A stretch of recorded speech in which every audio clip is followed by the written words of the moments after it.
অন্যায়কারীকে যদি আশ্রয় দেন, আপনি অন্যায়কারী, এটা মনে রাখেন। ওর কিন্তু খবর আছে, খবর আছে।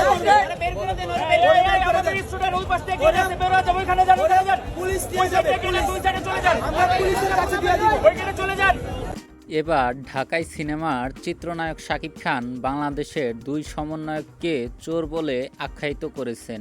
জনপ্রিয় সুপারস্টার শাকিব খান বলেন, ঢাকা বিশ্ববিদ্যালয়ের টিএসসিতে বন্যার্তদের জন্য যে টাকা তোলেন সমন্বয়করা, কিন্তু হাসনাত আবদুল্লাহ ও সার্জিস আলম তারা দুইজনের ব্যাংকে বন্যার্তদের টাকা কেন?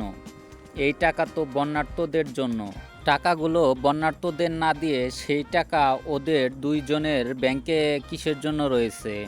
বন্যার্তদের টাকা মেরে দিয়ে নিজেদের ব্যাংকে রেখে দিয়ে কখনো মানবতার ফেরিওয়ালা হওয়া যায় না। ত্রাণের টাকা নিয়েও বিবিসি নিউজ বাংলায় একটি পোস্ট হয়েছে। ত্রাণের টাকা বন্যার্তদের না দিয়ে ব্যাংকে কেন রেখেছেন সমন্বয়করা? আমাদের দাবি ছিল কোটা।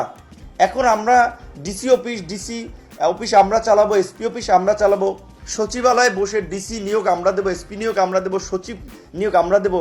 এটা বোধহয় অতি বাড়াবাড়ি এবং এটা অনাকাঙ্ক্ষিত একটা পরিস্থিতি তৈরি করবে, যেটা কারোই কাম্য নয়। আমি মনে করি তাদেরকে তাদের ক্যাম্পাসে এখন শিক্ষাঙ্গনে শিক্ষা কার্যক্রমে ফিরে যাওয়া উচিত। আর